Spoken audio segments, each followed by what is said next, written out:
بسم الله الرحمن الرحيم الحمد لله رب العالمين الصلاة والسلام على رسوله الأمين وعلى آله وأصحابه الطيبين الطاهرين ومن تبعهم بإحسان إلى يوم الدين أما بعد. وقال الله تعالى في القرآن الكريم: أعوذ بالله من الشيطان الرجيم بسم الله الرحمن الرحيم ما يلفظ من قول إلا لديه رقيب عتيد. وقال رسول الله صلى الله عليه وسلم: إنما الأعمال بالنيات. صدق الله وصدق رسول الله صلى الله عليه وسلم. பேரன்பும் பெரும் கருணையும் கொடைமிக்க பேருபகாரி அல்லாஹ்விற்கே கோடான கோடி புகழ். நபிகள் நாயகம் முஹம்மது ரசூலுல்லாஹ் ஸல்லல்லாஹு அலைஹி வஸல்லம் அவர்களின் மீதும் அவர்களை பின்பற்றி வாழ்ந்த சஹாபாக்கள், தாபிஈன்கள், தபஅ தாபிஈன்கள், உலமாக்கள், ஷுஹதாக்கள், சாலிஹீன்கள், இங்கு அமர்ந்திருக்கிற நம் அனைவரின் மீதும் அல்லாஹ்வின் அன்பும் அருளும் என்றென்றும் நிறைவாக உண்டாவதாக.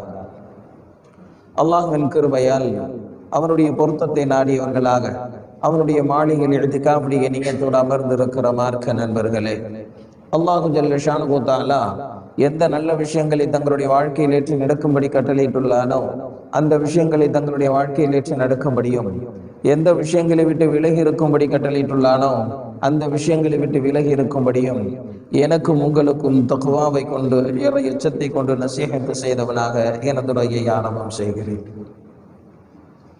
அல்லாஹு ஜல்ல ஷானுஹு தஆலா நமக்கு வழங்கி இருக்கக்கூடிய பல்வேறு அருட்கொடைகளில் அற்புதமான ஒரு அருட்கொடை நாவு. நாம் உண்ணும் உணவை ருசிப்பதோடு நாம் எண்ணும் எண்ணங்களை வெளிப்படுத்துகிற ஒரு பேர் அற்புதம் இந்த நாவு. சுவர்க்கத்திற்கு அழைத்து செல்லுகிற இந்த நாவு நரகத்திற்கும் இழுத்து செல்லும் என்பதாக நபி ஸல்லல்லாஹு அலைஹி வஸல்லம் அவர்களுடைய கருத்தை பார்க்கிற போது மார்க்க அறிஞர்கள் சொல்லுவார்கள், என்பதாக சொல்வார்கள்.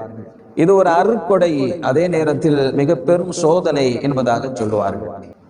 நாவை அழகிய முறையில் பயன்படுத்துவதை கொண்டுதான் நம்முடைய அந்தஸ்து மதிப்பிடப்படுகிறது. அறிஞர்கள் சொல்லுவார்கள், ஒருவர் தன்னுடைய தோற்றத்தாலோ தன்னுடைய ஆடையாலோ தன்னை அழகுபடுத்திக் கொள்ள முடியாது. தான் பயன்படுத்துகிற வார்த்தைகளை கொண்டுத்தான் ஒருவர் தன்னை அழகுபடுத்திக் கொள்ள முடியும். ஒருவர் பேணுதலோடு இந்த நாவை பயன்படுத்தினால் அந்த நாவு அவரை அழகாக காட்டும். கட்டுப்பாடு இல்லாமல் இந்த நாவை ஒருவர் பயன்படுத்தினால் அவரை அந்த நாவு அசிங்கப்படுத்திவிடும் என்பதாக அறிஞர்கள் சொல்வார்கள். அந்த வகையில் இந்த நாவு எவ்வளவு பெரிய அற்புதமாக இருக்கிறது, அந்த நாவை எப்படி பயன்படுத்த வேண்டும் என்று மார்க்கம் சொல்கிறது என்பது குறித்த சில சிந்தனைகளை நாம் இன்றைய ஜும்மாவிலே பார்க்க இருக்கிறோம். ஹஜ்ரத் முஆத் இப்னு ஜபல் ரலியல்லாஹு தஆலா அன்ஹு அவர்கள் நபி ஸல்லல்லாஹு அலைஹி வஸல்லம் அவர்களிடத்திலே கேட்கிறார்கள், யா ரசூலல்லாஹ், நரகத்தில் இருந்து முழுமையான பாதுகாப்பை பெற்று சுவர்க்கத்திற்குள் நுழைவிக்கக்கூடிய ஒரு காரியத்தை எனக்கு சொல்லித்தாருங்கள் என்பதாக கேட்கிறார்கள். நபி ஸல்லல்லாஹு அலைஹி வஸல்லம் அவர்கள், முஆதே, நீ கேட்பது சாதாரணமான விஷயம் அல்ல.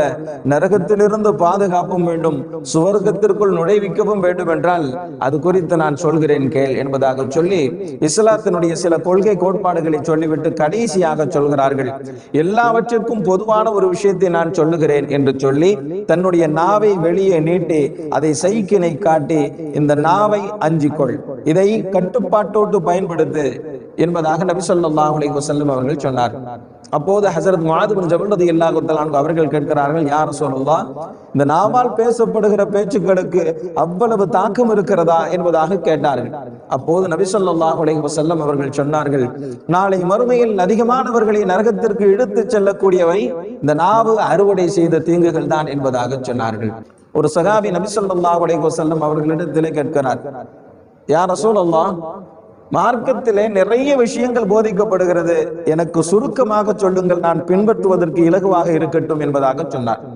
அப்போது நபி ஸல்லல்லாஹு அலைஹி வஸல்லம் அவர்கள் சொன்னார்கள், அல்லாஹ்வை விக்ர் செய்வதிலேயே உன்னுடைய நாவு திளைத்து இருக்கட்டும் என்பதாக சொன்னார்கள். என்றால் இந்த நாவு சுவர்க்கத்திற்கும் நம்மை அழைத்து செல்லும், நரகத்தின் பக்கமும் இழுத்து செல்லும் என்பதையும் புரிந்து வைத்துக் கொள்ள வேண்டும். நபி ஸல்லல்லாஹு அலைஹி வஸல்லம் அவங்க சொல்றாங்க, நாளை மறுமையில் என்னை விட்டு வெகு தூரமாக இருக்கக்கூடியவர்கள் மூன்று சாரார்.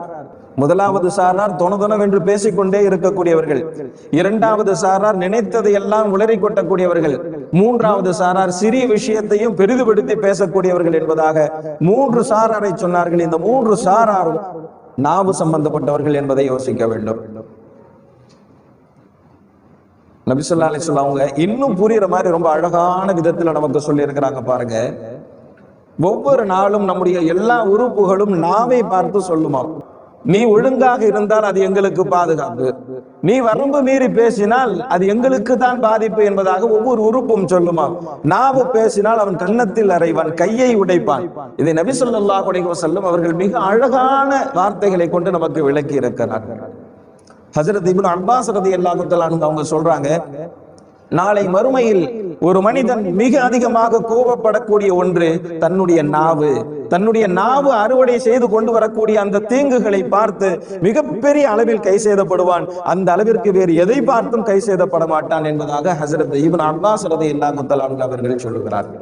நாளை மறுமையிலே இந்த நாவால் அறுவடை செய்து கொண்டு வரப்படுகின்ற அந்த தீங்குகள், மலை போன்று குவிக்கப்பட்டிருக்கக்கூடிய அந்த பாவ மூட்டைகளை பார்த்து மனிதன் கை செய்தப்படும் அளவிற்கு வேறு எதை பார்த்தும் கை செய்தப்பட மாட்டான் என்று சொன்னால், எந்த அளவிற்கு இந்த நாவு மிகப்பெரிய பாவங்களை அறுவடை செய்து கொண்டிருக்கிறது என்பதை நாம் யோசிக்க வேண்டும். நாம் பேசுகிற வார்த்தைகள் எல்லாம் காற்றோடு கரைந்து போவதில்லை. அந்த வார்த்தைகள் அனைத்தும் அல்லாஹ்வால் குறித்து வைக்கப்படுகிறது. அந்த வார்த்தைகள் ஒவ்வொன்றிற்கும் நாளை மறுமையிலே விளக்கம் சொல்லியாக வேண்டும் என்கின்ற சிந்தனையோடு நாம் பேச வேண்டும்.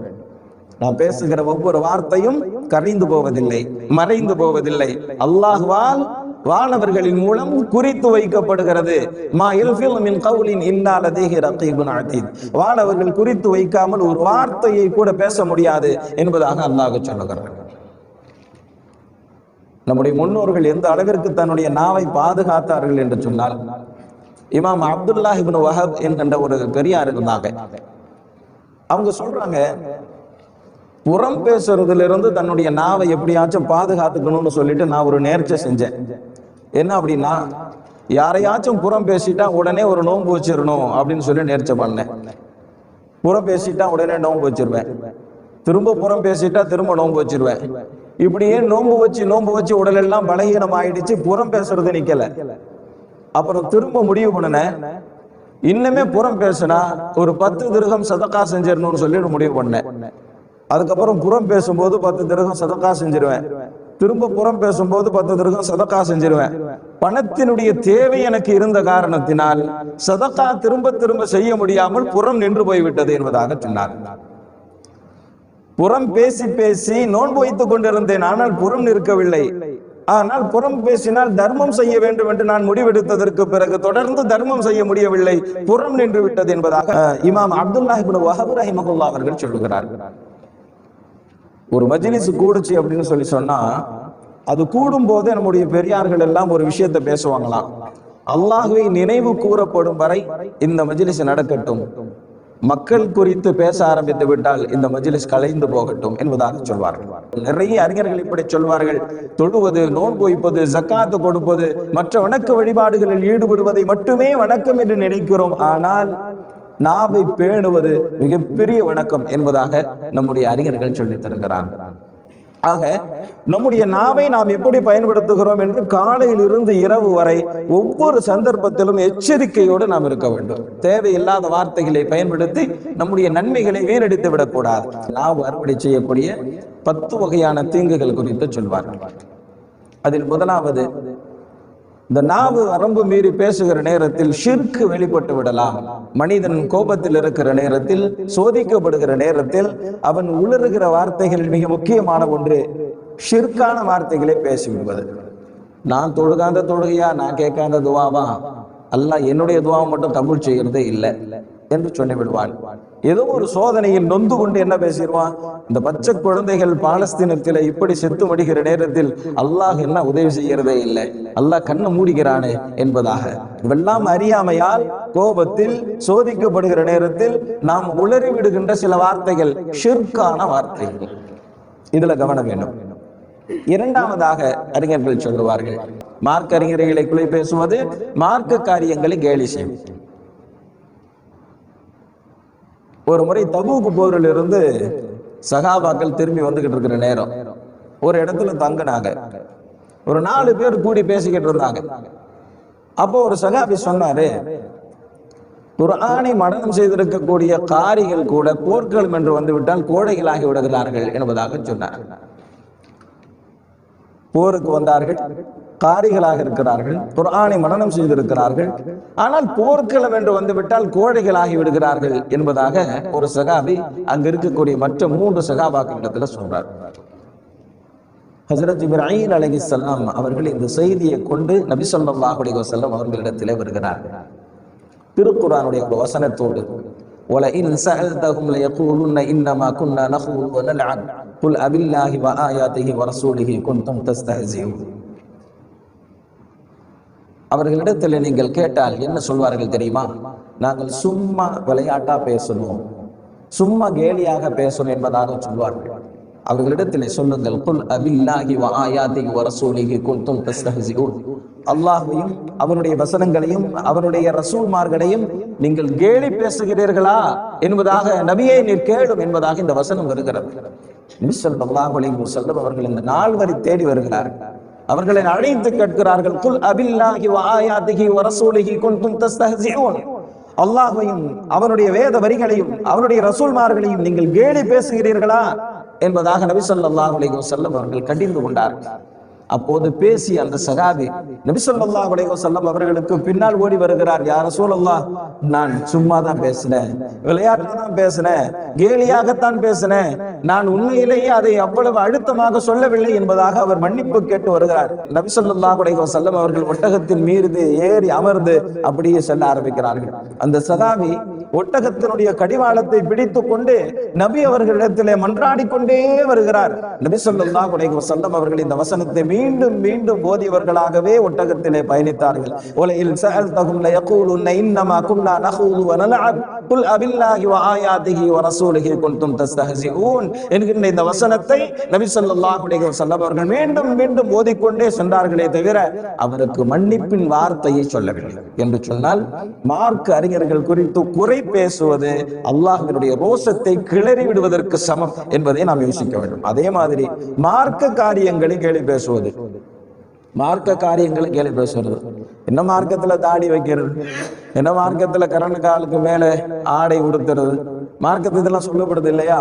தொழுது என்ன பண்ணுறோம், 5 வக்தும் தொழுகிறாரு, ஆனா பேசுற பேச்ச பாரு, நடந்துக்கிற விதத்தை பாரு என்பதாக சொல்லி மார்க்க காரியங்களோடு ஒருவரை இணைத்து அவரை குறைத்து மதிப்பிடுவதோடு மார்க்க காரியங்களில் எந்த பலனும் இல்லை என்று சொல்லி மார்க்கத்தினுடைய அம்சங்களையும் குறைத்து பேசுகிற ஒரு சூழல் இருக்கிறது. மிகவும் எச்சரிக்கை உணர்வோடு இருக்க வேண்டிய இடம் இது. ஆக மார்க்க அறிஞர்களை குறை பேசுவது, மார்க்க காரியங்களை கேலி செய்வது, இது இந்த நாவு அறுவடை செய்யக்கூடிய மிக மோசமான ஒரு விளைவு. 3வது புறம் பேசுவது. அல்லாஹ் ஜல்ல ஷானுஹு தஆலா ஒரு வரியில் இந்த புறத்தை பத்தி சொல்றான். இதை விட கடுமையாக, இதை விட விளக்கமாக வேறு யாராலும் பேச முடியாது. அயுஹிப்பு அஹதுக்கும் அன் யஅகுல லஹ்ம அஹீஹி மைத்தன். உங்களுடைய மரணித்து விட்ட சகோதரரின் இறைச்சியை நீங்கள் புசிப்பதற்கு விரும்புவீர்களா? இதுதான் புறம் பேசுவது. புறம் பேசுவது என்பது உங்களுடைய மரணித்து விட்ட சகோதரரின் இறைச்சியை புசிப்பதை போன்று என்பதாக அல்லாஹ் சொல்லுகிறான். அல்லாஹ்வுடைய இந்த வார்த்தைக்கு கூட மதிப்பில்லாத சூழல் என்று உருவாகி விடுகிறது. இந்த வசனத்தை விட விளக்கமாக, அழுத்தமாக அதனுடைய விளைவுகளை வெளிப்படுத்துகிற வேறு வார்த்தைகளை சொல்லவே முடியாது. புறம் அவ்வளவு மோசமானது, அவ்வளவு மோசமானது. 4வதாக கோள் பேசி திரிவது. கோள் பேசி திரிவது, கோள் பேசி திரிவது அப்படின்னு சொன்னா 2 பேருக்கு மத்தியில் இருக்கக்கூடிய இணக்கமான ஒரு சூழலை கெடுப்பது, இருவருக்கும் இருக்கிற அன்பை உடைப்பது, இருவருக்கும் மத்தியில் இருக்கக்கூடிய நட்பை சிதைப்பது, இதுதான் கோள் பேசுவது.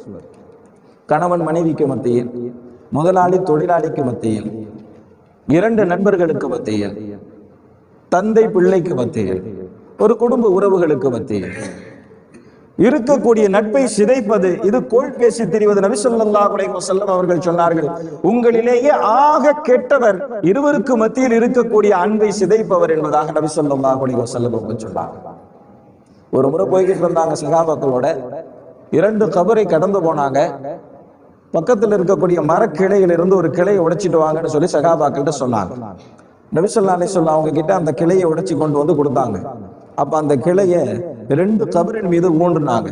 ஊன்றிட்டு சொன்னாங்க, இந்த 2 கபரில் இருக்கக்கூடியவங்க வேதனை செய்யப்படுறாங்க என்பதாக. சகாபாக்கள் கேட்டாங்க, யார் ரசூலுல்லாஹ், எந்த காரியத்திற்காக வேண்டி அவர்கள் வேதனை செய்யப்படுறாங்க அப்படின்னு. நபி ஸல்லல்லாஹு அலைஹி வஸல்லம் அவங்க சொன்னாங்க, ஒருத்தர் சிறுநீர் கழித்து சரியாக சுத்தம் செய்யாத காரணத்தினால, இன்னொருத்தர் கோல் சொல்லி திரிந்ததுனால என்பதாக சொன்னார். கோல் சொல்லி திரிவது கபரிலேயே அதனுடைய வேதனையை கொண்டு வந்து தந்துவிடும். நபி ஸல்லல்லாஹு அலைஹி வஸல்லம் அவங்க சொன்னாங்க, லா யத்குலுல் ஜன்னத நம்மாம், கோல் சொல்லி திரிபவர் சுவர்க்கத்தில் நுழையவே மாட்டார் என்பதாக நபி ஸல்லல்லாஹு அலைஹி வஸல்லம் அவங்க சொன்னாங்க. இப்ப 4வது கோல் சொல்லி திரிவது. 5வது பொய் பேசுவது. பொய் பேசுவது அல் கில்பு யக்குருல் ஈமான், பொய் ஈமானை தின்றுவிடும். மற்ற பாவங்கள் எல்லாம் வெவ்வேறு இடத்துலதான் கை வைக்கும், பொய் ஈமானிலேயே கை வைத்து விடும். பொறாமை குறித்து நபி ஸல்லல்லாஹு அலைஹி வஸல்லம் அவங்க சொல்லியிருப்பாங்க, நெருப்பு விறகை தின்பது போன்று பொறாமை நல்ல அமல்களை தின்றுவிடும் என்பதாக சொல்வார்கள். பொறாமை கொள்வது நன்மைகளைத்தான் சாப்பிடும், பொய் என்பது ஈமானையே சாப்பிட்டு விடும். அல் கிதுபு யக்குலுல் ஈமான். இன்னொரு ஹதீஸ்ல நபி ஸல்லல்லாஹு அலைஹி வஸல்லம் சொன்னாங்க, கேள்விப்படுறதை எல்லாம் சொல்லுபவன் பொய்யன் என்பதற்கு போதுமானது என்பதாக சொன்னாங்க. என்ன செய்தியெல்லாம் வருதோ எல்லாத்தையும் ஃபார்வர்டு பண்றது, உண்மையிலேயே நடந்துச்சா இல்லையா, பழைய செய்தியா புது செய்தியா, தேவையா தேவையில்லையா, எதை பற்றியும் யோசிக்காமல் வருகின்ற எல்லா மெசேஜ்களையும் ஃபார்வேர்டு செய்து விடுவது, அவன் பொய்யன் என்பதற்கு இது போதுமானது என்பதாக நபி ஸல்லல்லாஹு அலைஹி வஸல்லம் அவங்க சொல்றாங்க. வதந்தியை பரப்புவதும் பொய்யினுடைய ஒரு வகை. 6வது பொய் சத்தியம் செய்வது அல்லது பொய் சாட்சி கூறுவது. பொய் சத்தியம் செய்வது, பொய் சாட்சி கூறுவது. நபி ஸல்லல்லாஹு அலைஹி வஸல்லம் அவங்க சொன்னாங்க, மின் கபாயிர் ஷஹாதத்து ஸூர் என்பதாக சொன்னாங்க. பெரும் பாவங்களை பட்டியலிடுகிற போது பொய் சாட்சி சொல்வதையும் ஒன்றாக சொல்கிறார். கொலை செய்வது, கொள்ளையடிப்பது, விபச்சாரம் செய்வது, வட்டி சாப்பிடுவது, இதனுடைய வரிசையில் வருகிறது பொய் சாட்சி சொல்வது. பொய்யாகவே ஒரு சாட்சி சொல்வது, ஆமா நான் பார்த்தேன், ஆமா நடந்துச்சு அப்படின்னு சொல்லி பொய்யான வார்த்தைகளை கொண்டு சாட்சி சொல்வது.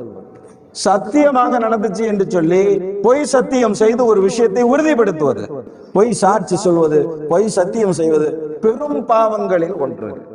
7வது அடுத்தவர்களுக்கு தீங்கு தரும் வகையில் பேசுவது. அல் முஸ்லிமு மன் சலிம அல் முஸ்லிமூன மின் லிசானிஹி வ யதிஹி.